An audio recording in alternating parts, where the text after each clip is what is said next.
बिस्मिल्लाहिर्रहमानिर्रहीम। अस्सलामुअलैकुम। Health talk में मैं हूं आपके साथ आपकी मेज़बान फ़लक कादर। आपको प्रोग्राम में वार्म वेलकम करती हूं।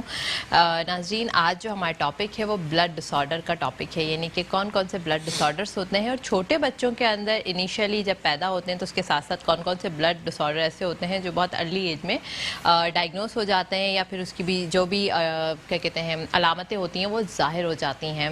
उसके साथ साथ मैं थैंक यू करना चाहूँगी फ्रूटाज एमन एंड फूड बेवरेजेस का, जिनके स्पॉन्सर से हमने प्रोग्राम किया है। और आज हम PWA पेशेंट वेलफेयर एसोसिएशन के प्लेटफॉर्म से बात करेंगे और हम बताएंगे कि ब्लड डोनेशन कितनी ज़्यादा इम्पॉर्टेंस रखती है और छोटे बच्चों के अंदर जो ब्लड डिसऑर्डर्स होते हैं उनकी कौन कौन सी टाइप्स होती हैं। इसके साथ साथ आज हमारे साथ जो प्रोग्राम में हमें ज्वाइन किया है वो बहुत माहिर डॉक्टर हैं, जिनकी स्पेशलिटी जो है पीड्स चिल्ड्रन बच्चों के जो है वो माहिर हैं, मतलब PhD इन चाइल्ड स्पेशलाइजेशन किया हुआ है। इसके अलावा पब्लिक स्पीकर भी हैं और बहुत सारे जो है इन्होंने एसोसिएशन के साथ काम किया हुआ है और बहुत ज़्यादा जो है वो इन्होंने हेल्थ पर शोज़ भी किए हुए हैं। हमारे साथ प्रोग्राम में डॉक्टर इब्राहिम यूसुफ मौजूद हैं। अस्सलाम वालेकुम sir, warm welcome to program. Thank you very much जी।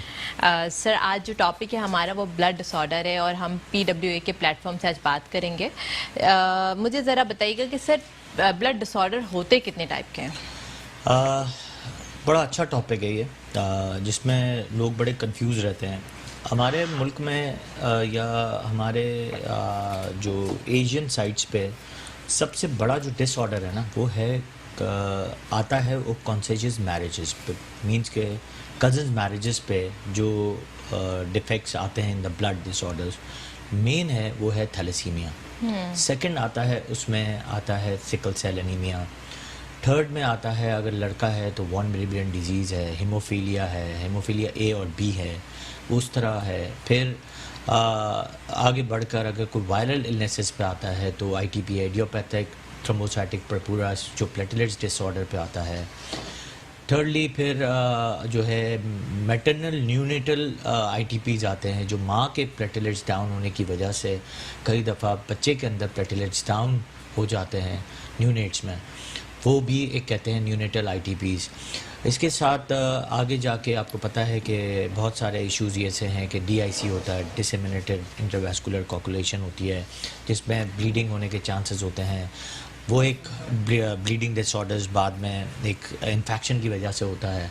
फिर जो एक इन्फेक्शंस हैं, डेंगू वायरस फीवर है, आपको पता है उसमें प्लेटलेट्स डाउन होते हैं। तो ये बहुत सारी कंडीशंस हैं जिसमें ब्लड, सफ़ेद खून, फ्रेश फ्रोज़न प्लाज्मास और प्लेटलेट्स को लगाया जाता है। तो ये बहुत सारी अलग अलग बीमारियां हैं, अलग अलग डिसऑर्डर्स हैं, जिसमें हमारे जो ब्लड के जो डोनर्स और blood donation centres, specially patient welfare association जो सिविल हॉस्पिटल में है, जिससे हम लोग लिंक्ड हैं। इवन दो के ज़्यादातर जो भी डाव के स्टूडेंट्स होंगे वो देख भी रहे होंगे हमें और इनको पता भी होगा कि पेशेंट्स वेलफेयर एसोसिएशन का जो काम है वो आज से नहीं 1979 से ये लोग काम कर रहे हैं, जो कि बहुत ही उम्दा काम कर रहे हैं। इसमें I also work for 3 years in that department, क्योंकि एक कहते हैं ना कि जज्बा खुलूकुल इंसानियत सबसे ज़्यादा उसमें एक आती है कि यार to collect donors, to collect blood, to serve for this. लिए आज मैंने अपने प्रोग्राम में सोचा कि मैं अवेयर करूं कि हम क्यों ना इस तरह की जो बीमारियां हैं उसको इरेडिकेट करने की कोशिश करें, हम प्रिवेंशन पे काम करें, हम ज़्यादा से ज़्यादा लोगों का टेस्ट करवाएं, स्क्रीनिंग करवाएं, कज़न मैरिजेस पर फोकस करें। इसके अलावा जो है जिनकी इंगेजमेंट्स हो चुकी हैं जिन लोगों की, हम उनकी भी स्क्रीनिंग करवा कर देख लें कि खुदा ना ख्वास्ता कि माइनर थैलेसीमिया का मर्ज तो नहीं है, या तो फिर कोई ऐसी बीमारी जिसको हेमोफीलिया या फिर हम ब्लड डिसऑर्डर में शामिल करते हैं और कज़न मैरिजेस की वजह से या माइनर थैलेसीमिया होने की वजह से वो आगे वाले बच्चे जो है उनका फ्यूचर भी ख़राब होता है। साथ साथ जो पेरेंट्स हैं जिनके बच्चे जो थैलेसीमिया का मर्ज में मुब्तला हो जाते हैं तो उनकी भी लाइफ बहुत ज़्यादा जो है इस तरह ख़राब हो जाती है। तो अभी तो फ़िलहाल जिस तरह ये पेशेंट वेलफेयर एसोसिएशन वाले सिविल हॉस्पिटल के प्लेटफॉर्म से काम कर रहे हैं और छोटे बच्चों की जो थैलेसीमिया के बच्चे हैं उनकी मदद कर रहे हैं, तो अभी तो हमें रिसेंटली ये देखना है कि इन बच्चों को खून का अतिया किस तरह फराहम करना है, इनको डोनेशन किस तरह देना है। पर इसके साथ साथ मैंने डॉक्टर साहब को अपने प्रोग्राम में इसीलिए इन्वाइट किया है कि इनकी स्पेशलिटी चाइल्ड स्पेशलाइजेशन है और ये बताएंगे हमें कि किस तरह के बच्चे आते हैं और लोगों को कितनी नॉलेज है regarding the test, regarding the screening, regarding the thalassaemia. जी डॉक्टर साहब ज़रा बताइएगा, जो हमारे यहाँ के पेरेंट्स हैं उनको कितनी अवेयरनेस है कि हमारे बच्चे जो है, मतलब एक तो ये कि उनको पता कैसे चलता है कि उनको माइनर थैलेसीमिया है बच्चों को या फिर मेजर है। मेजर में तो फिर फौरन ही पता चल जाता है, पर सम टाइम छोटे बच्चों को जब माइनर होता है तो एनेमिक हो जाते हैं वो लोग। इसके साथ साथ जो है हमारे यहाँ व्यूवर्स को बताइएगा कि कैसे हम इसको ख़त्म कर सकते हैं, प्रिवेंशन कैसे हो सकती है इस बीमारी पर। देखिए, पहले तो ये है कि जब आपने तो मंगनी की बात की, मैं तो कहता हूँ कि जब हर बच्चे का after 6 months of age thalassaemia का टेस्ट होना चाहिए। अगर आपका कभी भी बच्चे को, किसी भी डॉक्टर को आपको पता हो कि अगर थैलेसीमिया की हिस्ट्री फैमिली में है या नहीं भी है, कॉन्सेजेस मैरिज है या नहीं है, या ज़रूरी नहीं है कि कॉन्सेजेस मैरिजेस ही हो, अगर कोई कपल ऐसा मिल गया जिसके थैलेसीमिया माइनर लड़के में है और एक थैलेसीमिया मेजर माइनर लड़की में है और आपको पता ही नहीं है, तो अगर आपने शादी से पहले अगर ये टेस्ट करवा लिया है तो आपको ये पता चल जाएगा कि थैलेसीमिया दोनों को है या नहीं है। तो आप कोशिश करें कि उनके रिश्ते ना करें, क्योंकि देखिए हर प्रेगनेंसी का 25% तो थैलेसीमिया मेजर होने के चांसेस हैं, जो एक बहुत बड़ा सफ़र है सारी ज़िंदगी के लिए। दूसरी इम्पॉर्टेंट बात यह है कि अगर हम 6 महीने का अगर प्रेगनेंसी में ही मदर को हीमोग्लोबिन कम हो गई है या बच्चे को सडनली 6 महीने का बच्चा है या 1 साल का बच्चा है, उसमें थैलेसीमिया के साइंस आपको मामूली से भी नज़र आए, या हीमोग्लोबिन ड्रॉप हुआ है, या जो कॉर्पोरल वैल्यूज़ हैं या हेमोटोक्रेट आपका नीचे आया है, तो आप अगर थैलेसीमिया का test after 6 months of age, क्योंकि 6 मंथ से पहले कुछ लोग करवा लेते हैं कुछ डॉक्टर्स, तो 6 मंथ से पहले HbF जो है वो ट्रांसफ़र नहीं होता है थैलेसीमिया बी में, तो आप 6 महीने के बाद ये ज़रूर टेस्ट कराएं। 6 महीने के बाद 6 महीने के टेस्ट बाद कराना चाहिए। इसके साथ साथ हम कॉलर को शामिल करेंगे, हमारे साथ कॉलर मौजूद है। अस्सलाम वालेकुम। हेलो, अस्सलाम वालेकुम। वालेकुम अस्सलाम। जी उसना, क्या बात करना चाहेंगी?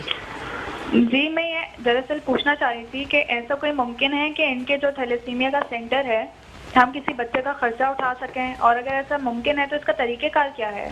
मीन्स कि आप किसी बच्चे को अडॉप्ट करके, एक बच्चे या 2 बच्चे को अडॉप्ट करके उसके आप... नहीं, अडॉप्ट नहीं, मतलब ये कह रही हूँ वहाँ पे डोनेशन में, डोनेशन। ओके फाइन, ठीक है, thank you so much for calling. सबसे पहले बात यह है कि पेशेंट्स वेलफेयर एसोसिएशन आप जाके उनके जो सरबरान हैं या डॉक्टर फलक से आप उनका नंबर ले सकती हैं।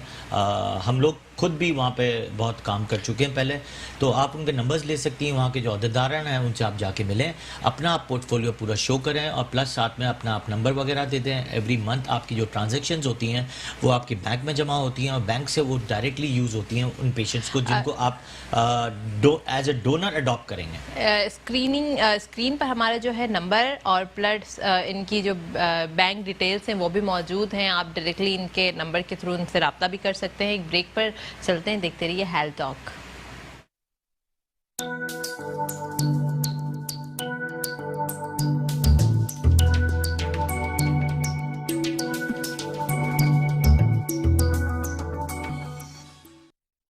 Welcome back after the break. हम बात कर रहे थे थैलेसीमिया की और इसके अलावा हम बात कर रहे थे पेशेंट वेलफेयर एसोसिएशन की कि कैसे ये बच्चों की हेल्प कर रहे हैं, थैलेसीमिया को क्योर करने में ये जो है वो भी काम कर रहे हैं। इसके अलावा जो वहाँ पर बच्चे मौजूद हैं इनकी भी डोनेशन में और इसके अलावा जो है ब्लड डोनेशन में काफ़ी हेल्प कर रहे हैं। इसके साथ साथ अगेन मैं थैंक यू कहूँगी एमन फूड एंड बेवरेजेस का जिन्होंने में प्रोग्राम स्पॉन्सर किया है, उनका थैंक यू। डॉक्टर साहब जी बताइएगा कि जैसे आपने बताया कि क्योर करने का तरीक़ेकार क्या होता है। अब हम लोगों को एक तो देखें थैलेसीमिया का कोई इलाज नहीं है ना, हमें सिर्फ ब्लड देना है। अब इसको अगर खुदा न ख्वास्ता बिल्कुल इनिशियल स्टेज पे पता चलता है तो क्या हम इसको क्योर कर सकते हैं और प्रिवेंशन पे कैसे काम कर सकते हैं? देखिए थैलेसीमिया का देखिए पहले तो क्योर यही है कि पहले आप जब शादी या उससे पहले अगर आप थैलेसीमिया, वैसे आपको बात बताऊं, इट्स ये हमारे कानून में भी है, हमारे निकाहनामे में भी अब लिख दिया गया है कि थैलेसीमिया का टेस्ट कराना लाजमी है, लेकिन स्टिल हमारी जो पॉपुलेशन है इस चीज़ को अडॉप्ट नहीं करती कि शादी से पहले ये टेस्ट करा लिए जाए, जो बहुत इंपॉर्टेंट है। अभी भी स्टिल हमारे पास सिर्फ 10% लोगों के रेशियोज हैं जो ये टेस्ट कराती है, अदरवाइज वो टेस्ट नहीं कराती है। तो अगर आप ये टेस्ट करवा लें तो हमारी ये जो डिसऑर्डर है ये काफ़ी हद तक कम हो सकता है। दुनिया में देखो बहुत ये कम लेवल पे, जैसे हमारे पास पोलियो जिस तरह बढ़ा हुआ है, ऐसे थैलेसीमिया भी हमारे पास सबसे ज़्यादा है, क्योंकि लैक ऑफ नॉलेज और लैक ऑफ मिसकंसेप्शंस हैं कि हमें टेस्ट नहीं कराना, टेस्ट से ये हो जाएगा, टेस्ट से वो हो जाएगा।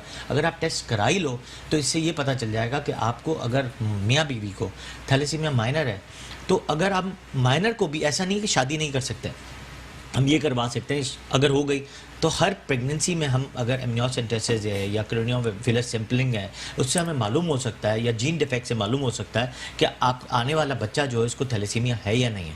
तो हम उसको एज एथिकली इसको डिस्कार्ड कर सकते हैं या कुछ कर सकते हैं। जो देखें, अगर ये थैलेसीमिया वाले बच्चे अगर दुनिया में आते हैं तो उनकी लाइफ एक्सपेक्टेंसी ज़्यादा मैक्सिमम 30 ईयर्स है, इससे ज़्यादा। तो एक तो इसकी ट्रीटमेंट नहीं है, ब्लड आपको बहुत फ्रीक्वेंट चाहिए, ब्लड लगाना है। फिर पहले एक ज़माने में चिलेटिंग फैक्टर्स नहीं थे, अब चिलेटिंग फैक्टर्स हैं तो इसकी लाइफ 30 साल तक हो गई है, अदरवाइज़ तो हमने 12 साल 13 साल 15 साल से ऊपर देखते नहीं थे। प्लस साथ में इसकी complication in the heart, diabetes, bones, lungs, इसमें सबसे ज़्यादा आ जाती है। और इसकी जो इम्पॉर्टेंट, अगर कहते हैं ना कि ट्रीटमेंट है भी, तो ratio of stem cells transplantation भी बहुत कम है, उसमें भी बहुत कहते हैं ना कि इट्स अ डिफ़िकल्ट प्रोसीजर। एक तो दूसरा ये कोई वो नहीं है कि 100% इसमें इलाज हो जाएगा, but stem cells is a last option कि हम उन बच्चों को दे सकते हैं कि शायद जो दूसरा वाला बेबी आएगा उससे हमने स्टेम सेल्स निकाल लिए और स्टेम सेल्स जो है उस दूसरे वाले बच्चे में डाल दिए और वो शायद उससे वो थैलेसीमिया कवर कर जाए। ठीक है, मींस कि इस तरीके से हो सकता है, पर उसमें भी 100% एश्योरिटी नहीं है और शायद कवर्ड जो है वो यूज़ हो रहा है। अच्छा सर, ज़रा मुझे ये बताएं कि ये पेशेंट वेलफेयर एसोसिएशन जो है किस तरीके से काम कर रही है? मतलब इनका सिर्फ ब्लड सेंटर है या इसके अलावा और भी इनकी टारगेट्स हैं जिनको ये अचीव करने की कोशिश में हैं या फिर काम कर रहे हैं? देखिए, पहले तो ये है कि ये एक डोनर एसोसिएशन है। ठीक है। जब तक डोनेशंस हमारी आ रही होती है तो ये है कि इससे हमें ये डिपार्टमेंट चलाने का हमें सबसे ज़्यादा मौका मिलता है। तो thanks to the big donors जो हमारे साथ काम करते हैं और दुनिया से लोग उस पर डोनेशन करते हैं, और प्लस साथ में पेशेंट वेलफेयर एसोसिएशन पर ट्रस्ट करते हैं कि they do good work. Secondly, सिर्फ एक थैलेसीमिया नहीं है जिसमें ब्लड की ज़रूरत हो। आपको पता है कि जब प्रेगनेंसी होती है, जब सीजर हो रहा होता है, जिसमें आपकी जो है प्लेसेंटा प्रीविया है, प्लेसेंटा इंक्रीटा, इसमें आपको एक साथ 30 ब्लड की ज़रूरत पड़ती है। तो पेशेंट वेलफेयर एसोसिएशन उसमें भी बहुत अच्छा काम करता है कि इसमें डोनर बगैर जो है वो कई दफ़ा वो ब्लड को दे देते हैं। अच्छा। दूसरा, आपने देखा होगा कि ITPs हैं, इडियोपैथिक थ्रोम्बोसाइटिक पर्पूराज हैं, जिसमें प्लेटलेट्स की बहुत ज़रूरत पड़ती है, उसमें प्लेटलेट्स को बहुत ज़्यादा दे रहे होते हैं। फिर किसी वक्त DIC में FFP फ्रेश फ्रोज़न प्लाज्मास की ज़रूरत है, जिसको हम उर्दू ज़बान में सफ़ेद खून कहते हैं, वो बहुत ज़रूरत पड़ती है, वो देते हैं। फिर प्लेटलेट्स डेंगू में बहुत काम करता है, जब डेंगू का सीज़न आता है तो प्लेटलेट्स पानी की तरह चाहिए होते हैं, वो उसमें बहुत हेल्प करते हैं। फिर इन चीज़ों में भी ये बहुत एक्टिव हैं कि सिर्फ थैलेसीमिया नहीं है, उसके साथ एसोसिएशन ऑफ दूसरे ब्लड की भी कलेक्शन जो है वो कर रहे होते हैं और वो दे रहे होते हैं। अच्छा, मतलब डिफरेंट तरह के जो है वो उनके टारगेट्स हैं और उसको अचीव करने की कोशिश कर रहे होते हैं। प्लस साथ में वो घर घर आके भी आपके ब्लड की कलेक्शन कर रहे होते हैं। प्लस जो इनकी कैंपिंग हो रही होती है उसमें हम ब्लड डोनेशंस कर रहे होते हैं।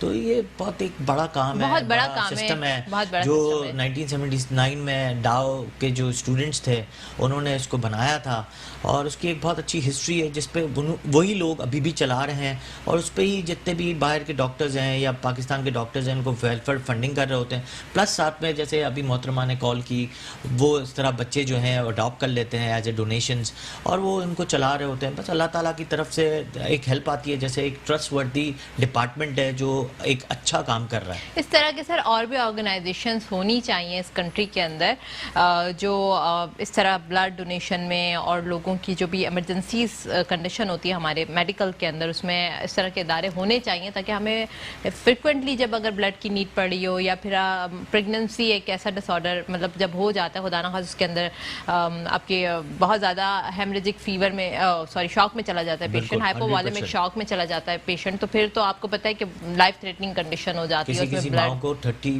ब्लड पॉइंट्स लगाने पड़ते हैं और 30 ब्लड पॉइंट्स ढूंढना आसान नहीं है, बट पेशेंट वेलफेयर एसोसिएशन इसके लिए बहुत अच्छा काम करती है। अच्छा, मींस के विदाउट एनी डोनर वो लोग ब्लड देखिए डोनर तो चाहिए होता है, क्योंकि डोनर देखा आप बात बताऊं, डोनर अगर कई लैब्स तो ऐसा काम करती हैं जो पैसे लेके आपको ब्लड दे रही होती है, ठीक है, but don't try them because के देखें अगर कोई नशे है या कोई ऐसे लोग हैं जो ब्लड अपना डोनेट कर रहे होते हैं with the sake of money, तो उसमें आपको नहीं पता होता कि उसको क्या क्या जरासीम है, क्या क्या उसको डिजीजेज हैं, जिसमें सबसे ज़्यादा जो एड्स है, हेपेटाइटिस बी है, हेपेटाइटिस सी है, वो सबसे ज़्यादा हो रहा होता है।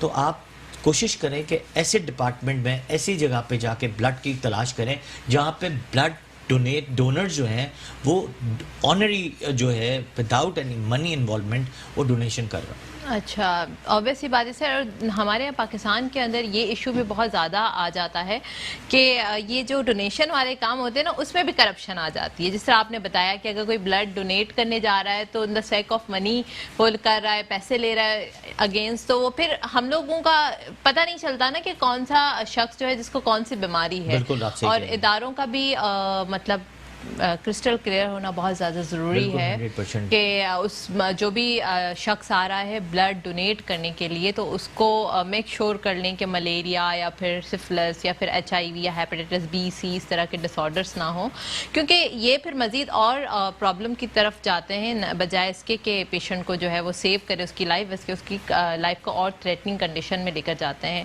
अगेन मैं पेशेंट वेलफेयर एसोसिएशन के लिए बात करूँगी कि अपने जो ज़कात, अतियात और डोनेशन हैं आप इनको प्लीज़ सेंड करें, और इसके साथ साथ जो है इन छोटे बच्चों को जाके आप देखेंगे तो आपको इतना तरस आएगा जिस तरीके से ये ब्लड के लिए, ब्लड डोनेशन के लिए आपकी तरफ देख रहे होते हैं, क्योंकि अब कुछ अगर ऐसे पेरेंट्स के भी मतलब अफोर्डिंग पेरेंट्स भी हैं जिनके, पर फिर भी वो एक तरीके से आपसे आपके मोहताज होते हैं खून के लिए। तो अपना रूटीन बना लें ब्लड डोनेशन का कि आपको एवरी 6 मंथ या फिर जब भी आप को ऐसा फील हो कि अब आपको जाकर ब्लड देना है तो अपना रूटीन बना लें। इसके बहुत सारे फ़ायदे होते हैं। डॉक्टर इब्राहिम से हम पूछते हैं कि ब्लड डोनेशन के क्या फ़ायदे होते हैं?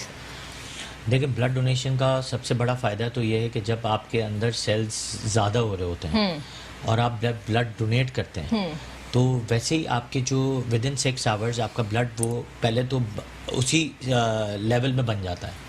सेकेंडली आपके जो सेल्स हैं, जो एक्स्ट्रा सेल्स बन रहे होते हैं, क्योंकि हमारे RBCs जो हैं या प्लेटलेट्स हैं या WBCs हैं या हमारे जो हीमोग्लोबिन लेवल है, वो जितना आप फ्रिक्वेंटली हर महीने अगर आप ब्लड डोनेशन करते हैं या 6 मंथ्स पे कर देते हैं तो इसमें सबसे अच्छा फ़ायदा ये होता है कि आपका जो लेवल ऑफ ब्लड है अंदर सर्कुलेशन वो बहुत अच्छा हो जाता है। और इससे हमने देखा है जितना आप ब्लड डोनेट करते हैं उससे आपकी सेहत ज़्यादा बेहतर होती है।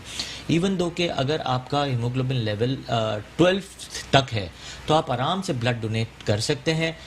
लाइफ जो है मैं आपको जब तक मैंने देखा है कि जितना ब्लड डोनेट करते हैं आपकी लाइफ ऑफ एक्सपेक्टेंसी और आपकी डिजीजेस वो बहुत कम हो जाती है, क्योंकि देखें ये एक सदका जारिया है और अल्लाह ताला को सबसे ज़्यादा पसंद है हुकूकुल इबाद करना और सदका जारिया करना। तो दिस इज़ ज़रूरी नहीं है कि आपने किसी को 10 रुपये 100 रुपये या एज आपकी हैसियत के हिसाब से आपने पैसे देने। हर महीने जाके अगर आप ब्लड की डोनेशन कर देंगे इससे अच्छा भी सदके जारिया नहीं। हर महीने तो नहीं कर सकते हैं, एवरी 6 मंथ हर महीने तो फिर नहीं, हर महीने भी कुछ लोगों को हीमोग्लोबिन लेवल बहुत अच्छा होता है, जो किसी का हीमोग्लोबिन 13, 14, 15 होता है, तो हम कहते हैं हर महीने जाके करो।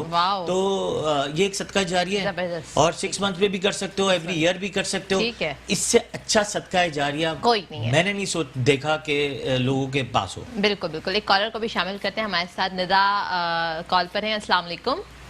वालेकुम अस्सलाम। जी निदा, क्या हाल है आप लोगों के? अल्हम्दुलिल्लाह बहुत ही ठीक अच्छा शो, बहुत ही अच्छा शो चल रहा है। Thank you so और much. बहुत ही बेहतरीन इंफॉर्मेशन दी जा रही है। Thank उसके you लिए so तो आप सबको और डॉक्टर साहब को भी बहुत बहुत मतलब कॉन्ग्रेचुलेशन इस चीज़ के लिए कि लोगों को अवेयर कर रहे हैं Thank इन you so चीज़ों के लिए। और दूसरा ये मुझे पूछना था एक सवाल कि अगर कोई ब्लड डोनेट नहीं कर सकता है, लाइक क्योंकि आप लोग जैसे बता रहे हैं कि बीमारियां होती हैं, तो उसके अलावा उन बच्चों के लिए हम दूसरी आवाम हम सब मिलकर क्या कर सकते हैं? कोई और तरीका है उन बच्चों की मदद करने के लिए? और क्या क्या हम कर सकते हैं उससे, अगर थोड़ा सा आप बता दें कि हम क्या क्या चीज़ें कर सकते हैं।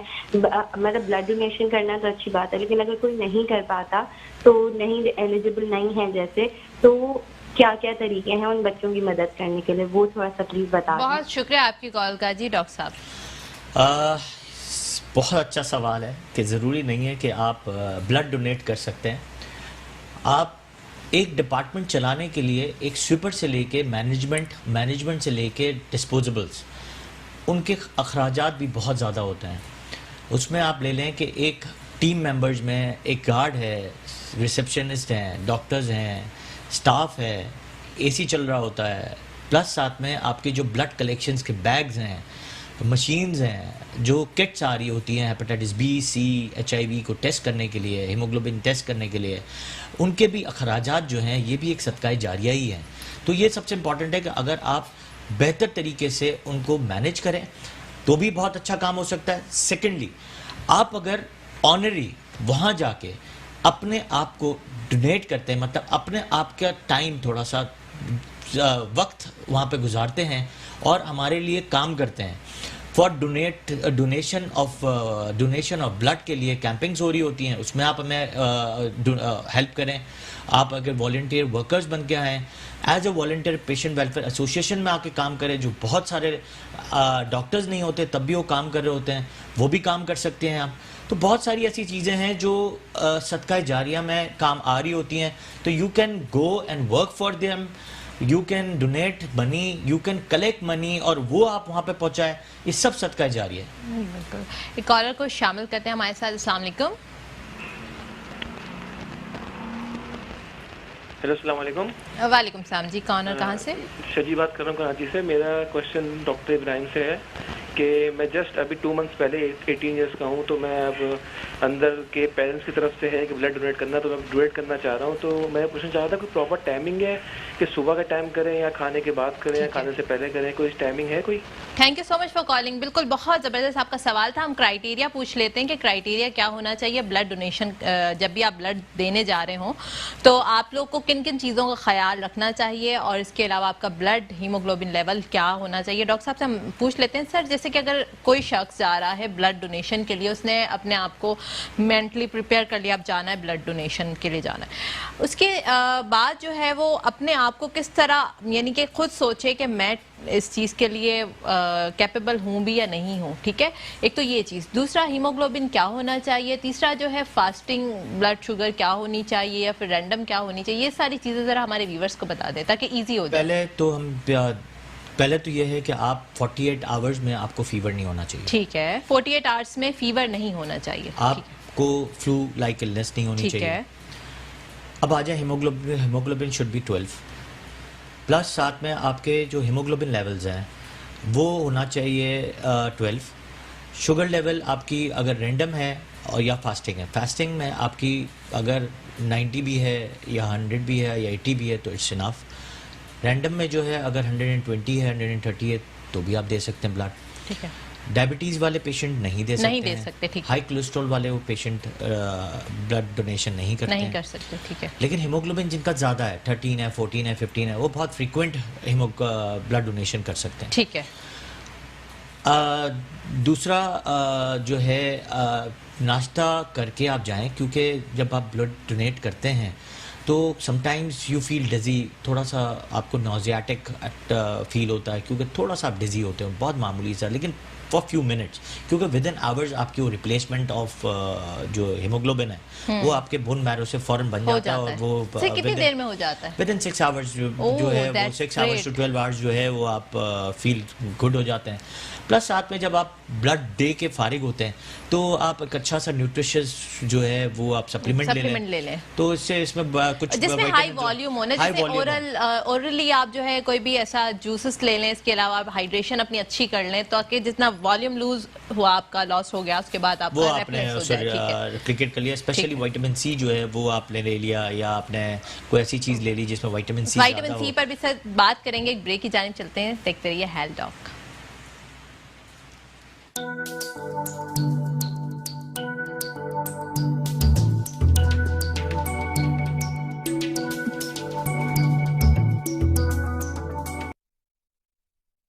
Welcome back after the break. हम बात कर रहे थे थैलेसीमिया डिसऑर्डर का, और इसके अलावा जब PWA पेशेंट वेलफेयर एसोसिएशन के प्लेटफॉर्म से आज बात कर रहे हैं, और थैलेसीमिया जो है वो कौन सी किस तरह के जो है डिसऑर्डर्स में शामिल होता है, इसको भी हमने बहुत ज़्यादा एक्सप्लेन करके बताया, इसकी स्क्रीनिंग के बारे में बताया। इसके साथ साथ कॉलर को शामिल करते हैं, हमारे साथ कॉलर मौजूद है जी। अस्सलाम वालेकुम।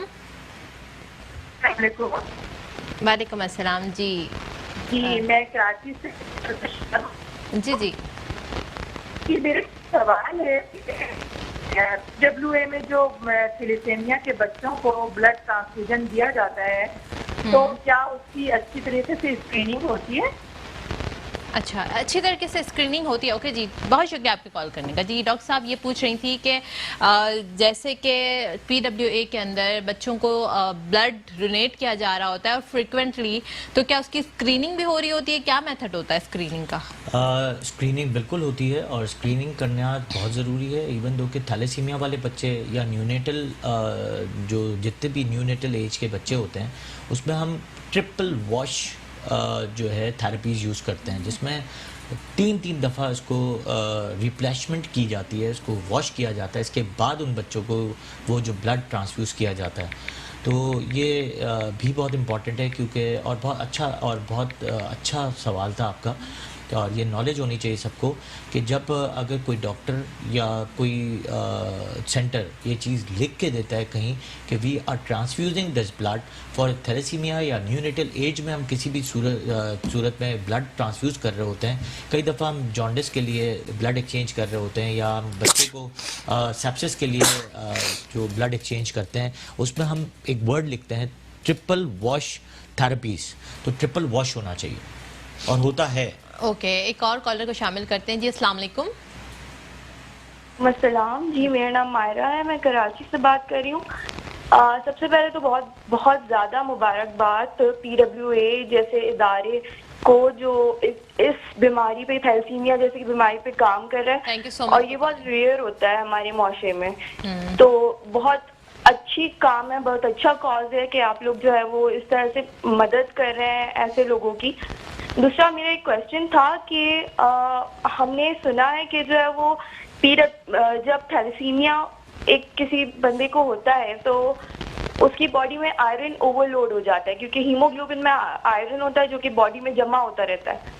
तो इस प्रॉब्लम को कैटर करने के लिए PWA में क्या फैसिलिटीज हैं कि उन बच्चों को ज्यादा मतलब इस तरह से इस चीज से बचाया जा सके, या बहुत अरसे तक इसको जो है वो उनको इस पे काम किया जाए? तो इस हवाले से हम क्या करता है PWA? बहुत शुक्रिया आपकी कॉल का जी डॉक्टर साहब। एक ज़माने पहले जो थैलेसीमिया के मरीज़ होते थे, मैंने आपको बताया कि उसकी लाइफ एक्सपेक्टेंसी बहुत कम थी, क्योंकि उस वक्त चिलेटिंग फैक्टर्स नहीं थे। अब जितने भी सेंटर्स ऑफ थैलेसीमिया हैं, दे यूज़ चिलेटिंग फैक्टर्स, डिस्फेरोक्सिमाइन जो है वो यूज़ करते हैं, और वो चिलेटिंग करता है जिससे आयरन ओवरलोड निकाल दिया जाता है।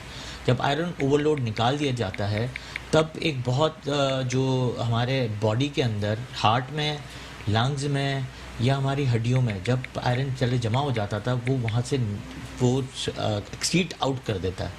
तो अब तो लाइफ एक्सपेक्टेंसी जो है मोस्टली बच्चों की 30 इयर्स तक हो गई है। तो chelating factors are very important.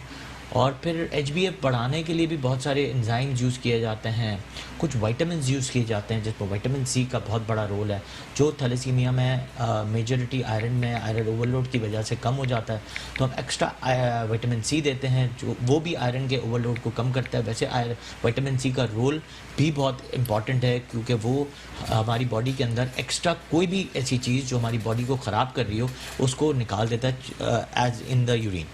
अच्छा ठीक है सर, जो इस तरह के बेवरेजेस होते हैं, जूसेस होते हैं, क्या हम वो भी ले सकते हैं अगर हमने जैसे ब्लड दिया एंड फॉरनी हमने ब्लड ले लिया, सिंथेसिस जो मार्केट जूस होते हैं, तो क्या वो भी ले सकते हैं? देखिए ले सकते हैं, ये तो एक समझ लें कि एक आर्टिफिशियल फ्लेवर वाले जूस हों या आप प्योर जूस ले लें, तो अगर इंग्रेडिएंट्स आपके अच्छे हैं, रिलायबिलिटी है उस जूसेस की, तो आप ज़रूर ले सकते हैं। उसमें अगर आपके विटामिन्स कितने हैं, जो प्योर जिस अगर तरीके से विटामिन्स सर ये ऐड किए जाते फ्रूटास हैं, जूस है, इसका भी हम कर सकते हैं कि लेट्स सपोज कि हम आफ्टर ब्लड डोनेशन हम ले सकते हैं? बिल्कुल ले सकते हैं। ये तो एक एनर्जी ड्रिंक्स होती हैं, एनर्जी ड्रिंक्स जो हैं आपने अपनी बॉडी के अंदर लिया जिसमें विटामिन्स हो, मेरे ख्याल से इसमें विटामिन सी, मैग्नीशियम, कैल्शियम और ऐड ऑन किया हुआ है, तो आप बिल्कुल ले सकते हैं। अच्छा ठीक है सर, मुझे ज़रा ये बताइएगा कि जिस तरह बच्चे ब्लड देते रहते हैं कंटिन्यूसली, फिर उसके साथ साथ जो है ये होता है कि बच्चों की जो है ना साइकेट्रिक इलनेस भी हो जाती है कि स्कूल नहीं जा सकते, उनको थोड़ा स्पेशल उनको ट्रीट किया जाता है, तो क्या होता है ऐसे बच्चों को? जी सर आप बताइएगा मुझे कि थैलीसीमिया जिस तरह सर ने एक्सप्लेन किया है कि थैलीसीमिया एक डिसऑर्डर की वजह से मेंटली साइकेट्रिक इलनेस हो जाती हैं, तो इसके हवाले से आप क्या कहेंगे? देखें ये एक फैक्ट है कि अगर किसी बच्चे को कोई ऐसी डिसऑर्डर है किसी भी किस्म का हो, थैलेसीमिया सिर्फ नहीं है, हीमोफीलिया है, वॉन विलबियन, ऐसी चीज़ें हैं जो अनट्रीटेबल डिजीज़ हैं, तो उसमें सबसे इम्पॉर्टेंट जो लोग हैं बच्चे से पहले वो है माँ बाप। और हमारे पास जब माँ बाप आ रहे होते हैं, इसके साथ जो फैमिली एसोसिएटेड है कि दादा है, दादी, नाना, नानी, जो लोग जो ब्लड रिलेशन वाले होते हैं वो सबसे ज़्यादा मेंटली डिसऑर्डर्स में होते हैं।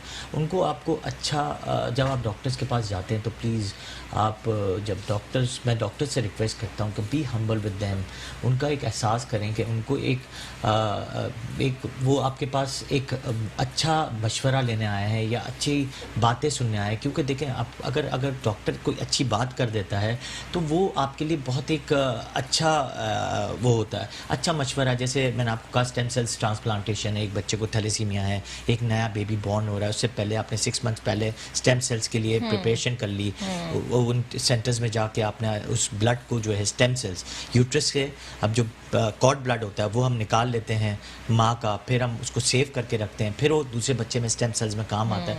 तो ये चीज़ों के मशवरे के लिए लोग आ रहे होते हैं, उनको मशवरा दें, अच्छी तरह उनको आप गाइड करें कि देखें बच्चा तो बाद में आपका मेंटली डिसऑर्डर में जाएगा, पहले तो उनकी फैमिली है, उनको फैमिली को आपको अच्छा सपोर्टिव बातें करके उनको बताना है, बिल्कुल अच्छी होप देनी है। PWA के लिए कोई मुख्तसर सा मैसेज दे दें क्योंकि हमारे प्रोग्राम का वक्त भी ख़त्म हो रहा है, तो क्या बताना चाहेंगे ये इनके लिए, इनकी डोनेशन फंड्स के लिए? देखिए पाकिस्तान पेशेंट्स वेलफेयर एसोसिएशन जो है वो no doubt they are working since 1979 और मैंने नहीं देखा कि इससे अच्छा कोई काम करता हो, क्योंकि सिविल हॉस्पिटल में आपने देखा होगा कि कितना हैवी ट्रैफिक ऑफ पेशेंट्स होता है। हैवी ट्रैफिक ऑफ पेशेंट्स में एक्सीडेंटल केसेस हैं, सर्जरी के पेशेंट हैं, गायनी के पेशेंट्स हैं, न्यूनेटल ब्लड डिसऑर्डर्स हैं, न्यूनेटल एक्सचेंज ऑफ ब्लड हैं, उसके लिए बहुत बड़ा काम कर रहा है। प्लीज़ आप अपने एहतियात जो हैं और जो डोनेशंस हैं, ज़कात है, सदकात हैं, वो आप पेशेंट्स वेलफेयर एसोसिएशन को दें, क्योंकि जो ट्रस्ट पेशेंट्स वेलफेयर एसोसिएशन का है, आई डोंट थिंक सो कि मैं किसी और सेंटर को रिकमेंड कर सकता हूं। बिल्कुल, thank you so much sir, आप प्रोग्राम में तशरीफ़ लाए, आपने PWA के प्लेटफॉर्म से लोगों को आगाह किया, थैलेसीमिया के बारे में आगाह किया, इसके साथ साथ अपनी मेज़बान फलक कादिर को इजाज़त दीजिएगा। बहुत शुक्रिया, अल्लाह हाफिज़।